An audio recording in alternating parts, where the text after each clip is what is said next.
충만케 하소서. 내 속에 강물이 넘쳐나게. 오 성령 하나님, 날 다시 새롭게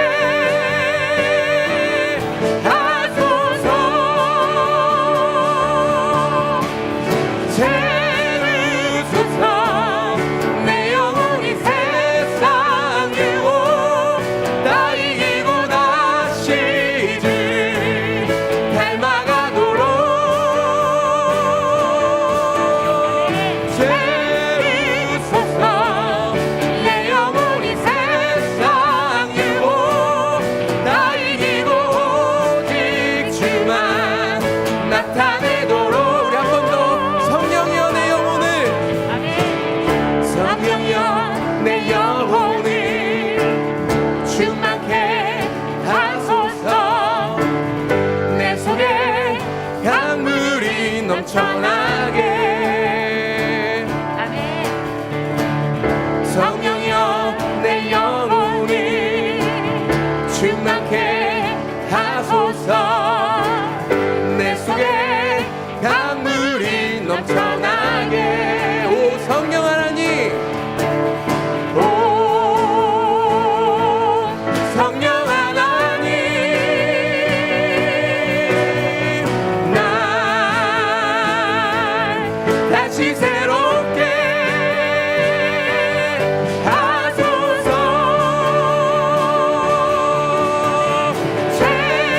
채우소서. 내 영혼이 세상 유혹 다 이기고 다시 주를 닮아가도록.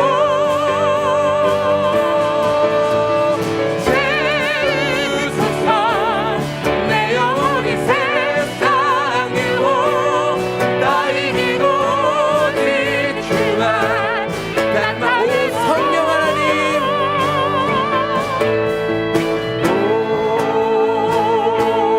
성령 하나님, 날 다시 새롭게, 날 다시 새롭게 하소서. 채우소서. 내 영혼이 세상 유혹 다 이기고 다시 주를 닮아가도록.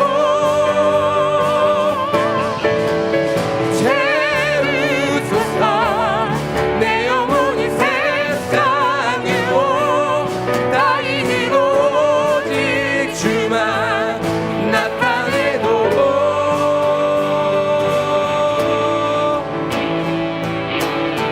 이 밤에 우리에게 은혜 주실 주님 기대합니다. 오늘 우리에게 주시는 하나님의 말씀은 구약성경 806면 시편 5편의 말씀입니다. 우리 가정에서 시편 5편의 말씀을 찾으셔서 함께 봉독하도록 하겠습니다. 여호와여 나의 말에 귀를 기울이사 나의 심정을 헤아려 주소서. 나의 왕 나의 하나님이여 내가 부르짖는 소리를 들으소서. 내가 주께 기도하나이다. 여호와여 아침에 주께서 나의 소리를 들으시리니 아침에 내가 주께 기도하고 바라리이다. 주는 죄악을 기뻐하는 신이 아니시니 악이 주와 함께 머물지 못하며 오만한 자들이 주의 목전에 서지 못하리이다. 주는 모든 행악자를 미워하시며 거짓말하는 자들을 멸망시키시리이다. 여호와께서는 피 흘리기를 즐기는 자와 속이는 자를 싫어하시나이다. 오직 나는 주의 풍성한 사랑을 힘입어 주의 집에 들어가 주를 경외함으로 성전을 향하여 예배하리이다. 여호와여 나의 원수들로 말미암아 주의 의로 나를 인도하시고 주의 길을 내 목전에 곧게 하소서. 그들의 입에 신실함이 없고 그들의 심중이 심히 악하며 그들의 목구멍은 열린 무덤 같고 그들의 혀로는 아첨 하나이다. 하나님이여 그들을 정죄하사 자기 꾀에 빠지게 하시고 그 많은 허물로 말미암아 그들을 쫓아내소서. 그들이 주를 배역함이니이다. 그러나 주께 피하는 모든 사람은 다 기뻐하며 주의 보호로 말미암아 영원히 기뻐 외치고 주의 이름을 사랑하는 자들은 주를 즐거워하리이다. 여호와여, 주는 의인에게 복을 주시고 방패로 함같이 은혜로 그를 호위하시리이다. 아멘.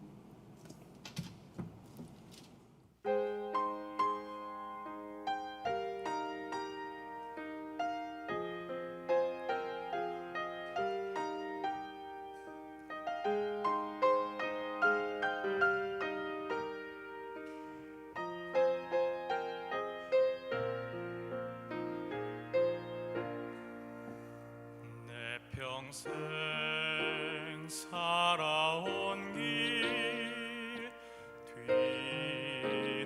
뒤돌아보니 짧은 내 인생길 오직 주의 은혜라. 내 평생 살아온 길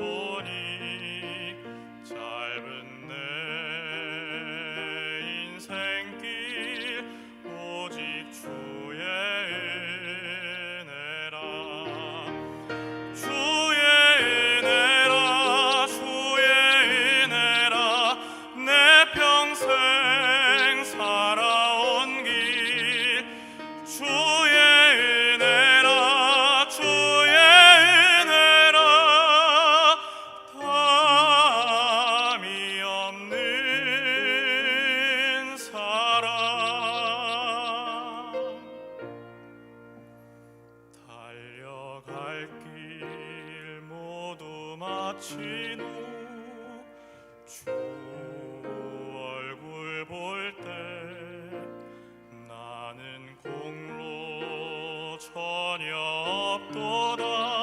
오직 주의 은혜라.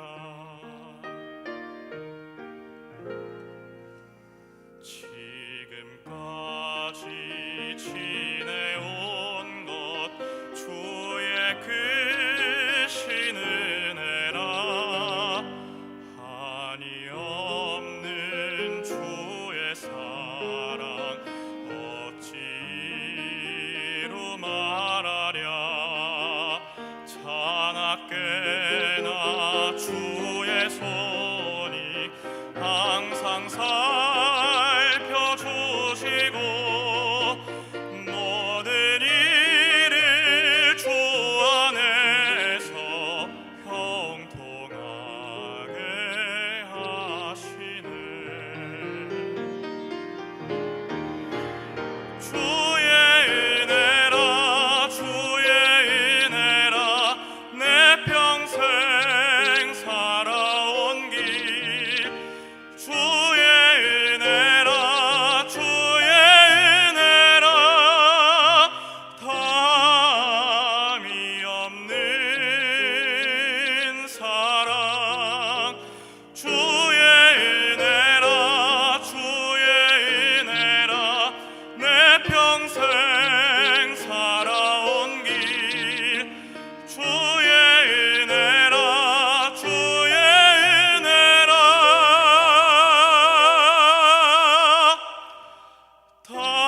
담이 없는 사랑.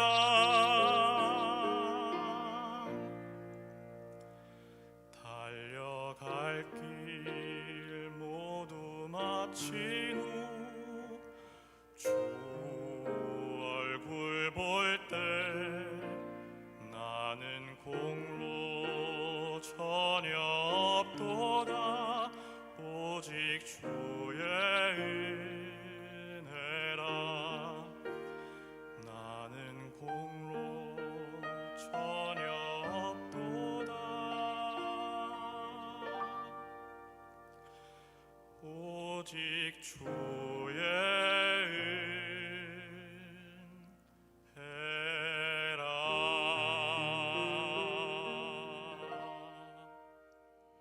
영광 박수 올려드리겠습니다. 다 함께 기도하시겠습니다. 하나님 아버지 감사합니다. 오늘도 하나님의 은혜 가운데 거하게 하시다가 또 이 저녁에 각자의 가정에서 삶의 자리에서 또 흩어지는 예배로 함께 예배드리게 해주시니 감사합니다. 이 밤에 우리가 함께 모여 예배하지는 못하지만 우리가 있는 이 자리에 주님의 영광이 주님의 임재가 있게 하여 주시고 주님 홀로 영광받아 주시옵소서. 감사합니다. 이 모든 것을 예수 그리스도의 이름으로 기도드리옵나이다. 아멘. 오늘도 금요 기도회에 나오신 우리 성도님들을 주님의 이름으로 환영합니다. 우리가 함께 모이지는 못하지만 이 시간 하나님께서 주시는 은혜가 우리 성도님들의 가정 가운데 인생 가운데 함께 하시기를 주님의 이름으로 축복드립니다. 우리가 살아가다 보면 누구나 자신을 공격하고 괴롭히는 사람들을 만나게 됩니다. 그런 사람들과 맞서 싸우거나 혹은 그런 사람들이 있는 것만으로도 우리는 신경을 많이 쓰게 되죠. 또한 그렇게 신경을 많이 쓰게 되는 것은 우리로 하여금 많은 에너지를 소비하게 만듭니다. 그리고 그런 사람들, 그런 일들을 생각하면 나도 모르게 멈칫거리거나 움츠려들게 되는 일들을 경험하게 되는 것을 우리는 잘 알고 있습니다. 여러분들은 어떠신가요? 여러분들을 힘들게 하는 사람들, 그런 사람들에 대하여 어떤 태도로 그들을 대하고 계십니까? 우리의 마음 같아서는 그냥 한 대 확 쥐어받거나 아니면 멋지게 복수를 몇 배나 10배나 넘게 갚아주고 싶기도 한데 그것이 참 우리 생각처럼 쉽지 않습니다. 우리에게 원수가 한 명이 있다라고 가정해 봅시다. 그 원수를 물리치는 것도 쉽지 않은데 우리가 어떻게 해서 그 원수를 물리치고 나면 혹은 그 어려운 상황을 극복하고 나면 그보다 더 나를 괴롭히는 더 강력한 원수, 더 큰 어려움, 그런 것들이 끊임없이 나타나는 것이 우리의 인생이 아닌가 생각해 보았습니다.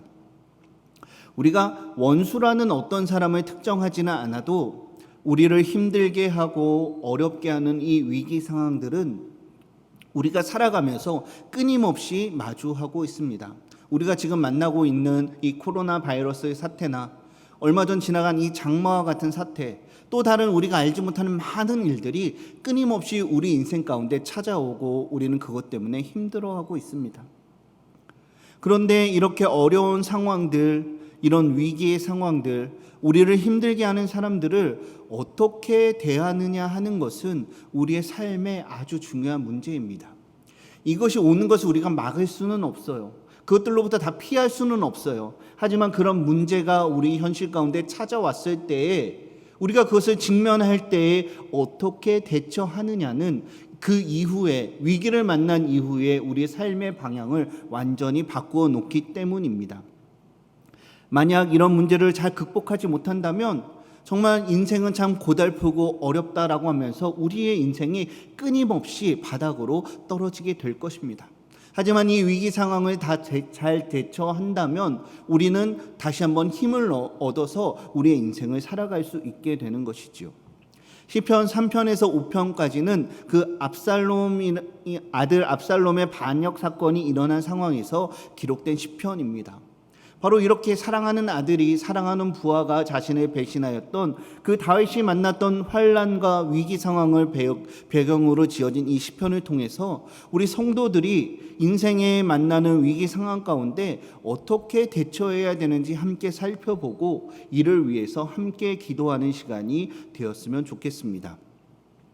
오늘 시편 5편을 통하여 알 수 있는 첫 번째 사실은요, 이 우리가 위기를 만나는 것을 피할 수는 없지만 이 위기를 만난다면 그 위기를 바라보는 것이 아니라 우리의 아버지 되시는 여호와 하나님을 바라보아야 한다는 사실입니다.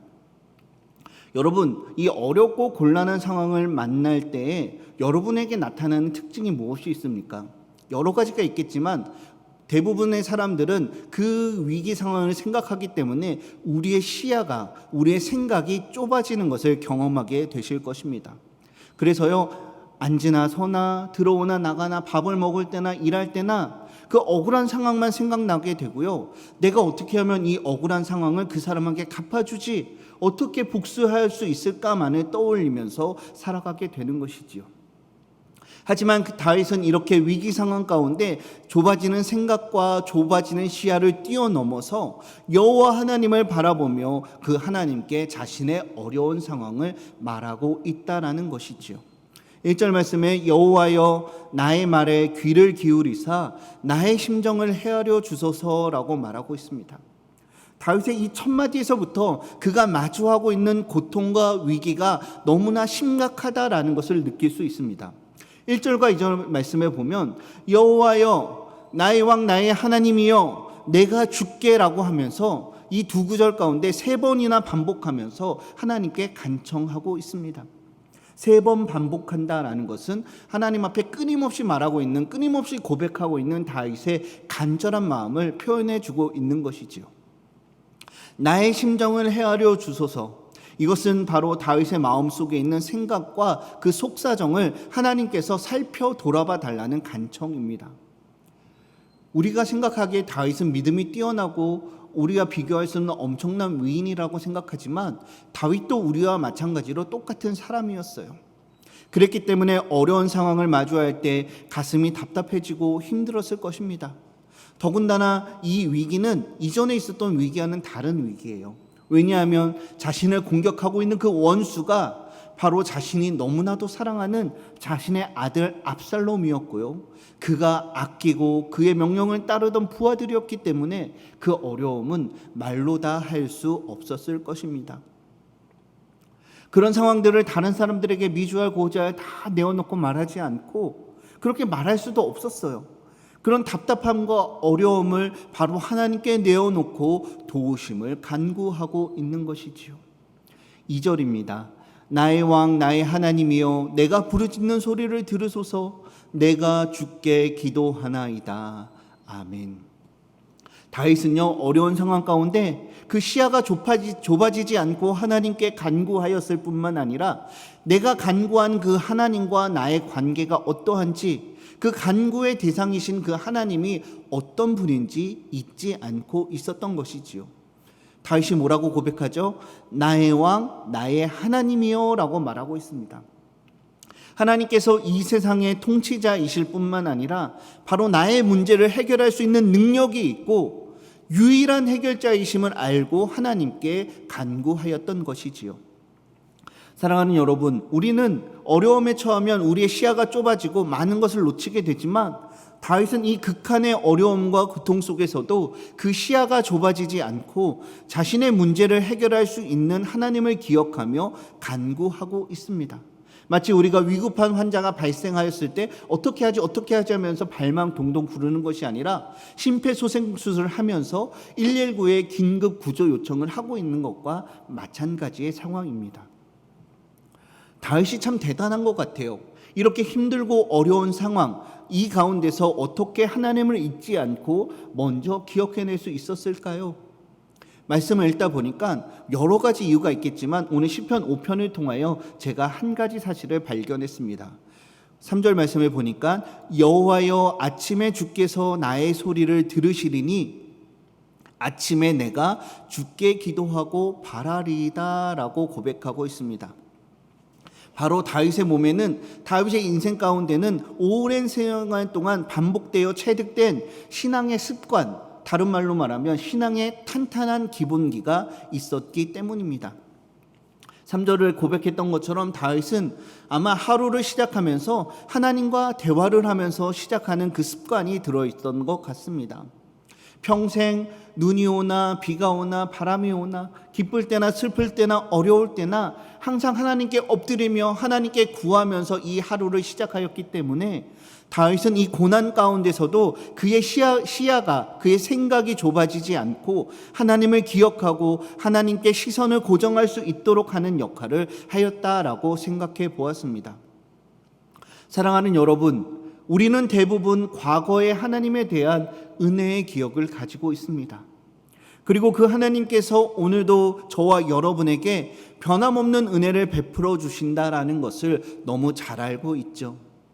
하지만 그 은혜가 너무 쉽게 사라지지 않고 오늘도 나의 삶 속에서, 나의 생각에서, 나의 행동에서, 나의 말에서, 나의 표정에서, 나의 발걸음에서 실질적으로 구체적으로 나타나게 하기 위해서는 우리 몸에 체득된 신앙의 기본의 모습들, 기본기들이 필요하다는 사실을 우리는 놓치지 말아야 합니다.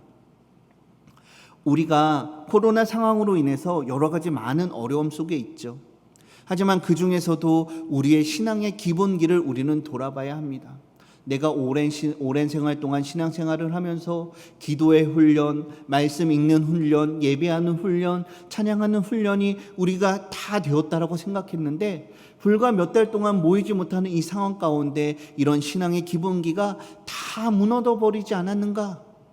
그 신앙의 기본기가 무너짐으로 인하여 우리의 시야가 좁아져서 이 위기 가운데, 어려움 가운데 하나님을 생각해내지 못하고 그저 입술로만 머릿속에서 하나님 도와주세요, 잠깐 그러다가 잠시 머물다가 우리의 생각에, 우리의 입술에 잠시 머물다가 흔적도 없이 사라져버리고 있지 않은지 우리는 돌아봐야 합니다. 사랑하는 여러분, 다윗은 반란으로 인해 도망자의 삶을 살아야 하는 절체절명의 순간에도 하루의 시작을 하나님께 기도하며 시작하는 영적인 습관을 놓치지 않았습니다. 원래는 우리가 이렇게 모여서 예배를 드려야 합니다. 하지만 우리가 모이지 못하고 있죠. 우리가 모이지는 못하지만 우리의 삶의 모습들, 신앙의 기본 자세들을 돌아봐야 한다라는 것이죠. 매일 새벽 예배를 드리며 하루를 시작하던 분들, 일주일의 바쁜 생활 가운데 잠시 멈추고 나와서 3일 예배, 수요 예배를 드리고 우리의 기도 제목을 가지고 금요 예배에 나와서 뜨겁게 찬양하고 뜨겁게 하나님께 기도하며 주일 오전 예배와 오후 예배를 드리며 다시 한번 우리의 삶을 돌아보며 삶의 자리로 나아가던 우리의 신앙의 습관들, 그런 영적인 습관들, 그 하나님께 나와서 드리던 우리 삶의 시간들, 하나님께 드리던 그 간절한 마음들 여전히 잘 지키고 계신지요? 다윗과 같이 어려운 상황 속에 있지만 비록 우리 눈에는 보이지는 않지만 여전히 우리의 삶을 이끄시고 인도하시고 보호하시는 그 하나님을 찾고 그 하나님께 나와 우리의 시간을 드리고 우리의 마음을 드리고 간절히 예배하며 기도하는 그 습관들 놓치지 마시기를 주님의 이름으로 축복드립니다. 왜냐하면 그 하나님이 저와 여러분의 삶의 주인이시요 우리의 왕이 되어주시며 여전히 우리가 모이지는 못하지만 여전히 우리를 만나기를 원하시고 우리를 기다리고 계시고 우리의 아픔을 알고 계시며 우리의 기도를 들어주시는 분이 다윗의 고백 가운데 나타난 하나님이시요 저와 여러분의 하나님이시기 때문입니다. 오늘도 이 밤에 우리가 하나님 앞에 기도할 때 우리 삶의 자리에서 우리의 모든 형편을 아시고 우리를 만나기를 원하시는, 우리를 도와주실 능력이 있는 그 하나님 앞에 우리의 상황과 아픔을 정직하게 토로하시는 저와 여러분이 되시기를 바랍니다. 오늘 시편 말씀을 통하여 우리가 알 수 있는 두 번째 사실은 우리가 위기 상황 가운데 여전히 우리를 만나기를 원하시는 이 선하신 하나님을 신뢰해야 한다는 것입니다. 우리 가정에서 우리 가족들과 함께 따라해 봅시다. 위기를 만났을 때 하나님을 신뢰해야 합니다. 그렇습니다. 우리가 우리의 시선을 하나님께로 향하며 그분께 간구했다면 동시에 우리가 놓치지 말아야 할 것이 하나 더 있습니다. 그것은 바로 우리가 나아가서 찾아가고 우리가 만나고 우리가 간구의 대상이 되시는 그 하나님에 대한 신뢰가 기본이 된다라는 것이지요. 다윗은요 절체절명의 순간에도 잠시 멈추어서 하나님의 선하심을 깊이 묵상했습니다. 4절에 보니까 주는 죄악을 기뻐하는 신이 아니시니 악이 주와 함께 머물지 못하며 라고 고백합니다. 이것은 무엇입니까? 바로 그 악한 자들의 행위를 그대로 묵인할 수 없는 하나님의 거룩하심과 하나님의 공의로우심을 다윗이 묵상하고 그것을 강조하고 있다라는 것이죠. 또한 5절에 보니까 오만한 자들이 주의 목전에 서지 못하리이다. 주는 모든 행악자를 미워하시며 라고 말합니다. 하나님은 절대적으로 거룩하신 분이시기 때문에 모든 죄와 죄인들을 거부하실 수밖에 없습니다. 그래서 다윗은 오만한 자들이 주의 목전에 서지 못한다라고 선언하고 있는 것이죠. 주의 목전에, 문자적으로 말하면 교만한 자들은 하나님의 눈앞에 설 수 없다라는 것입니다. 다른 말로 말하면 이 하나님의 엄중한 눈길을 피해서 몰래 숨어서 편법으로, 다른 방법으로 피해 지나갈 죄는 절대로 없다라는 것입니다. 그리고 거룩하신 하나님께서는 또한 자신의 거룩함을 드러내시기 위하여 그 거룩한 속성 때문에 악한 죄인들을 심판하실 수밖에 없다라고 말하고 있습니다. 6절입니다. 거짓말하는 자들을 멸망시키시리이다. 여호와께서는 피 흘리기를 즐기는 자와 속이는 자를 싫어하신다라고 고백하고 있습니다. 사랑하는 여러분, 이 다윗의 고백에 동의하십니까? 오만한 자들은요, 결코 주의 눈앞에 서지 못할 것입니다. 주의 눈을 피해서 지나갈 수 있는 죄는 아무것도 없습니다. 하나님의 눈을 피할 수 없을 뿐만이 아니라 하나님께서는 그런 자들을 기뻐하지 않으시고 그의 곁에 서지 못하게 하시며 저 심판의 그날에 그들을 죄 없다 하지 않으실 것입니다. 다윗에게는 이러한 확신이 있었습니다. 그리고 이 확신이 저와 여러분 가운데 있기를 주님의 이름으로 축복드립니다. 이렇게 하나님에 대한 깊은 묵상과 신뢰와 확신이 있을 때에만 우리가 하나님께 나와 전심으로 우리의 문제를 의뢰할 수 있게 되는 것이지요. 하나님을 묵상할 때 나를 괴롭히는 자들은 나의 원수인 동시에 하나님의 원수이기도 한다는 사실을 우리는 발견하게 됩니다. 그리고 하나님이 그들을 기뻐하시지 않기 때문에 그들의 계획은 지금으로는 성공하는 것처럼 보이지만 헛된 계획이요 곧 무너지게 될 계획이고, 승리는 결국 하나님의 편에 서 있는 나에게 있다라는 확신을 가지게 되는 것이죠. 여러분, 그 영화나 드라마를 볼 때 우리가 조마조마하면서 손에 땀을 쥐고 몰입하게 되는 것은 그 영화를 연기하는 배우들의 연기가 뛰어나고 그 작가나 감독들의 연출이 훌륭하기 때문이기도 하지만, 그 사건들 다음에 어떤 일들이 일어날지 모르기 때문에 우리가 몰입해서 그 영화를 바라보게 되죠. 그런데요, 한번 생각해 보세요. 아무리 재밌는 영화라도 한 번 본 영화를 다시 보면 어떻게 되죠? 그 영화를 대하는 우리의 자세가 완전히 달라질 것입니다. 왜냐하면 이 사건 다음에 그 배우들의 대사가 어떻게 될지, 어떤 일이 일어나고 또 그 사건들을 지나서 결국에는 결말이 어떻게 되는지 우리는 이미 다 알고 있기 때문에 긴장감과 몰입감이 떨어지게 되는 것이죠. 그래서 아무리 그 배우가 위험한 순간을 맞이하고 고난에 처하더라도 에이 저거 금방 이기게 돼, 금방 넘어가게 돼, 결국 저 주인공 살아남고 원수들은 다 없어지게 돼 하면서 여유 있게 관람할 수 있게 되는 것입니다. 우리의 인생도 그렇게 모든 일의 전개, 결말을 다 알면 얼마나 좋겠어요. 그러면 좀 여유가 있고 이렇게 힘들어하지 않고 아파하지 않을 수 있을 것 같습니다. 하지만 그럴 수가 없죠. 그런데요, 우리가 인생의 모든 결말을 다 알 수는 없지만 우리가 아는 결말이 하나 있습니다. 그것이 무엇인가요?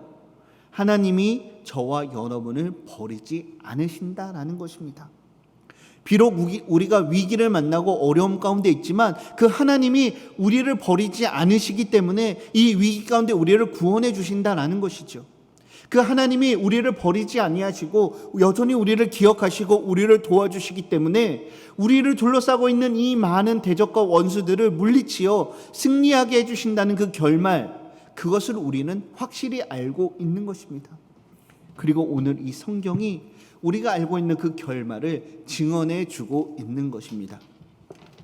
사랑하는 여러분, 그렇게 하나님을 기억하고 하나님을 신뢰할 때 비로소 우리는 다윗과 같이 이 환난과 어려움 속에서도 담담히 그 현실을 마주하게 되고요.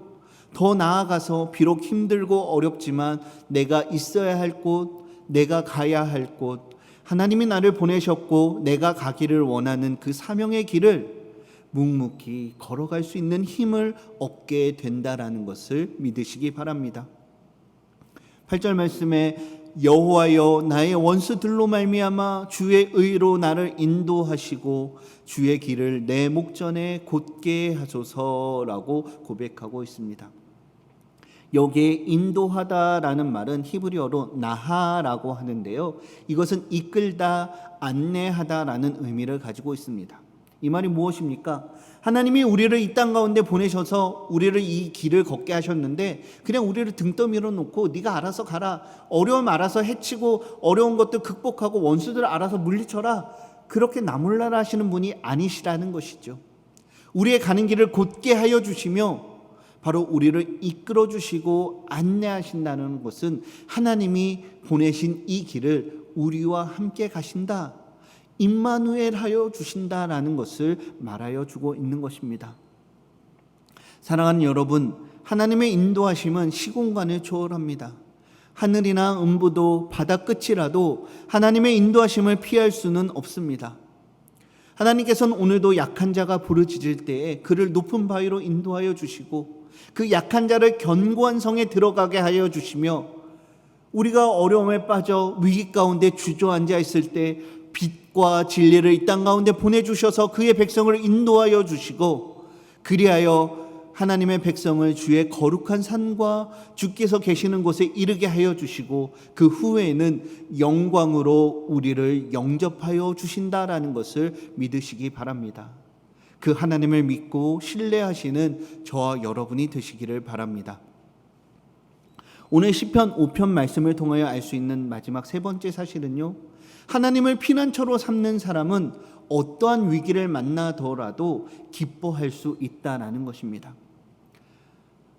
다윗은 하나님의 보호를 확신하며 원수들을 물리쳐 달라는 기도를 한 후에 그 기도로 끝나는 것이 아니라 기쁨의 노래를 불렀습니다. 11절과 12절인데요. 그러나 주께 피하는 모든 사람은 다 기뻐하며 주의 보호로 말미암아 영원히 기뻐 외치고 주의 이름을 사랑하는 자들은 주를 즐거워하리이다. 주께 피하는 모든 사람은, 이것은 다윗뿐만이 아니라 하나님이 자기 인생의 주인이심과 자신의 구원이 오직 하나님께로만 말미암는 사실을 믿고 하나님께 전적으로 의뢰하는 모든 사람, 모든 성도들이 포함된다라는 표현이죠. 계속해서 12절에 보니까 여호와여 주는 의인에게 복을 주시고 방패로 함같이 은혜로 그를 호위하시리이다 라고 말하고 있습니다. 하나님의 보호하심을 전쟁에서 공격을 막아주는 이 방패로 비유하고 있는데요, 그만큼 하나님께 의지하는 자는 안전하다라고 말하고 있습니다. 사랑하는 여러분, 다윗은 비록 지금 사람의 눈으로는 보기에는 목숨이 경각에 달린 절체절명의 위기 가운데 있었지만 모든 사람들은 다윗이 큰일 났다, 다윗의 시대도 다 끝났다 그렇게 생각했지만 오직 한 사람, 다윗만큼은 자신이 처한 이 상황을 위기라고 생각하지 않았던 것입니다. 왜냐하면 앞에서 살펴보았던 것처럼 하나님이 자기를 보호하시는 이상 아무도 자기를 해칠 수 없다고 생각하였기 때문이죠. 12절에 나타난 이 방패는요, 그냥 조그마한 방패가 아니에요. 바로 다윗의 전신을 다 가리는 아주 큰 방패입니다. 키가 큰 사람이나 덩치가 큰 사람이나 야윈 사람이나 작은 사람이나 이 방패 뒤에 완전히 숨을 수 있는 것이죠. 이 방패로 몸을 가리게 되면 어떻게 될까요? 아무리 많은 화살이, 때로는 불화살이 날라올지라도 그 방패 뒤에 숨었기 때문에 그 방패가 모든 것을 다 막아주고 안전할 수 있는 것이죠. 우리가 알다시피 다윗은 일평생 동안 수많은 위기를 만났습니다. 왕이 되기 전에는 양치는 목자로서 사나운 맹수들과 수없이 많이 맞섰고요. 왕으로 기름받은 후에는 사울에게 쫓기는 삶을 살며 죽을 고비를 많이 넘겼습니다. 그리고 왕이 된 후에는 항상 전쟁터를 누비며 언제 화살이나 칼 또는 창이 그에게 날라올지 모르는 위기의 순간들이었지만 변함없는 사실이 무엇입니까? 그 모든 위기 가운데 다윗은 언제나 안전했다라는 것이죠. 아무도 그를 해하지 못했습니다. 그 사나운 맹수들도, 사울 왕도, 그 무서운 골리앗도, 그 많은 대적들도 결코 다윗의 목숨을 뺏지 못했습니다. 그는 이런 경험을 통해서 하나님이 자신의 피난처가 되어주신다라는 것을 확실히 알았습니다. 그랬기 때문에 위기 때마다 하나님께 피하였던 것이지요. 사랑하는 여러분, 아들 압살롬의 반역이라는 어쩌면 다윗 인생의 최대의 위기를 당해서도 그가 이전처럼 하나님께 피함으로 인하여 나는 오히려 위기 가운데 있지만 오히려 기쁨을 누리고 있다라고 선언하고 있는 것입니다. 다윗이 누린 이러한 기쁨은 다윗에게만 국한된 것이 아닙니다. 죽게 피하는 모든 자는 이러한 기쁨을 누릴 수 있습니다. 그리고 그 하나님께 피함으로 말미암아 우리가 누리는 기쁨은 일시적인 것이 아니라 영원한 기쁨입니다.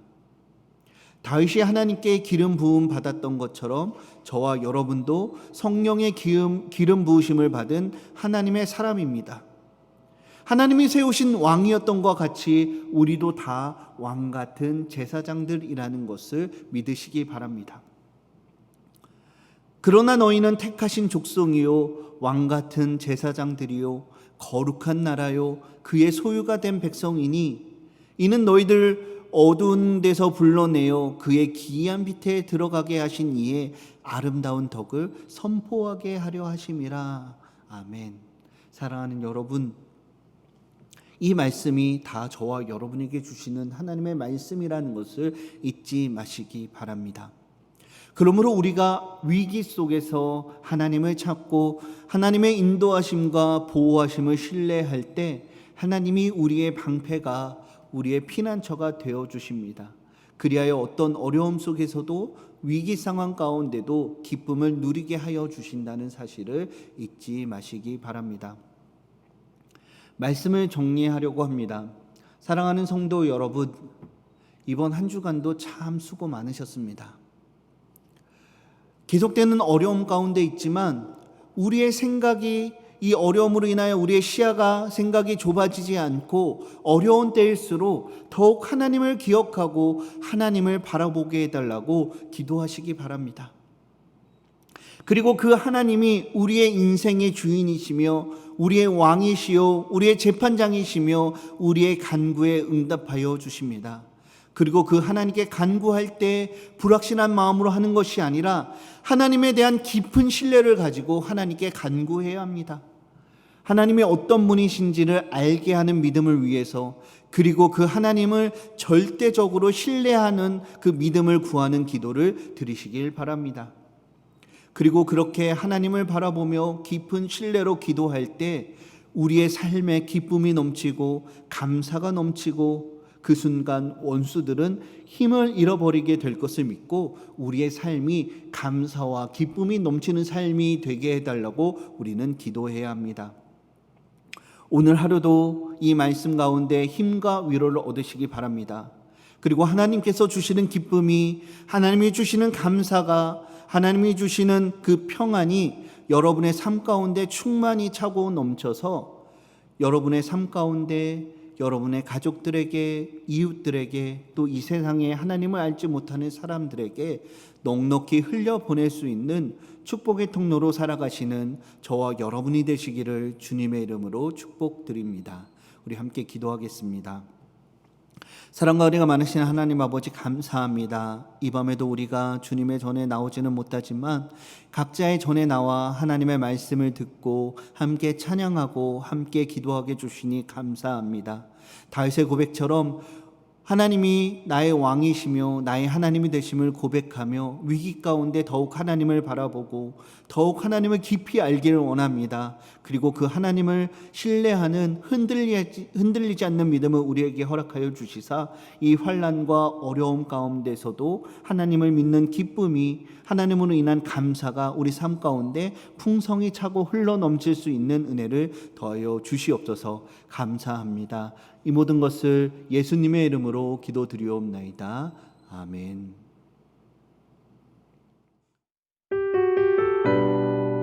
이 시간 먼저 설교 말씀을 기억하며 함께 기도하시겠습니다. 어려움 속에서도 하나님을 바라보는 그런 우리가 되도록 우리의 영적인 시야가, 우리의 신앙의 기본기가 흔들리지 않도록 주님 우리에게 은혜를 더하여 주시옵소서. 힘들 때일수록 더욱 하나님을 깊이 묵상하며 하나님을 알아가는 믿음을 우리에게 허락하여 주시고 그 하나님을 알아가면 알아갈수록 우리의 인생 가운데 더욱더 하나님을 신뢰하는 견고한 믿음을 우리가 가질 수 있도록 은혜를 더하여 주시옵소서. 그리하여 우리의 삶에 날마다 감사와 기쁨이 차고 흘러넘치는 그런 인생들 되도록 우리를 도와주시옵소서. 우리 함께 기도합니다.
두 번째 기도입니다. 우리 성천교회를 위해서 기도하겠습니다. 먼저는 우리 세우신 일꾼들을 위해서 함께 기도합시다. 우리 담임 목사님과 우리 당의 장로님들, 우리 목회자들, 중직자들, 또 모든 성도들이 하나님이 세우신 일꾼으로서의 사명을 잘 감당할 수 있는 성천의 모든 일꾼들 되도록 은혜를 더하여 주시옵소서. 어쩔 수 없는 상황 가운데 온라인 예배가 진행되고 있는데 이 드려지는 예배를 위해서 은혜를 사모하는 마음으로 우리가 기도했으면 좋겠고요.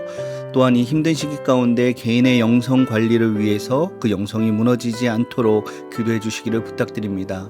진행되는 그 리모델링이 은혜 가운데 또 안전히 진행되기 위해서 기도해 주시고 또 임직식을 위해서 그 준비하는 손길들 세워지는 사람들을 위해서도 기도를 부탁드립니다.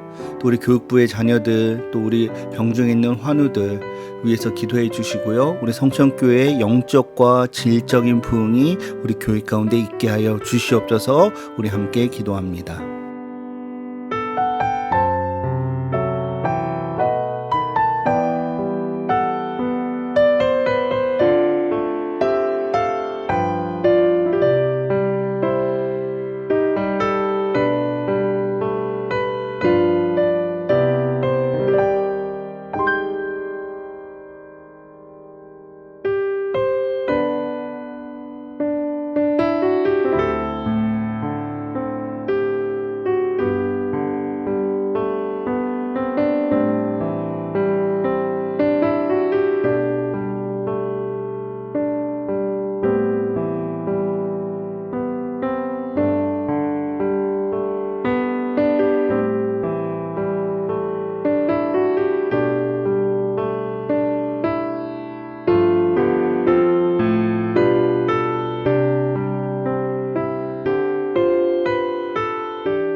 이 시간 우리 나라와 세계 선교를 위해서 기도하겠습니다. 하나님, 코로나 바이러스의 확산을 막아주시고 이를 위해 수고하는 모든 손길들 위해 힘 주셔서 지치지 않도록 은혜를 더하여 주시옵소서. 온 나라의 경제가 너무나 힘듭니다. 우리 자영업자들, 중소기업, 소상공인들을 지켜주셔서 우리가 큰 어려움 가운데 빠지지 않도록 이 나라를 긍휼히 여겨 주시옵소서. 복음으로 회복되고 하나 되는 우리나라 대한민국 되게 하여 주시고, 전 세계에 흩어져서 수고하시는 우리 선교사님들의 그 사역과 그 가정을 위해서, 또 오병희 선교사님 인도네시아의 문이 활짝 열려서 그곳에서 마음껏 하나님의 이름을 전하고 복음을 전하는 귀한 선교사님으로 그 가정을 사용하여 주시옵소서. 우리 함께 기도합니다.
오늘의 마지막 기도입니다. 우리 각자 개인과 가정을 위해서 기도하시고 마무리하겠습니다. 모든 기도가 끝난 후에 그냥 끝내지 마시고 가족들과 그 자리에서 10분 이상 함께 기도하시면서 마무리하시기를 부탁드립니다.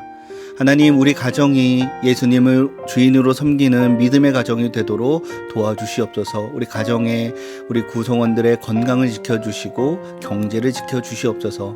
또한 우리 자녀들 학업과 취업과 진로를 주님께서 인도하여 주셔서 이 시대 가운데 귀하게 쓰임받는 믿음의 자녀들로 성장하게 하여 주시옵소서. 그리고 각자 기도 제목을 가지고 함께 기도합니다.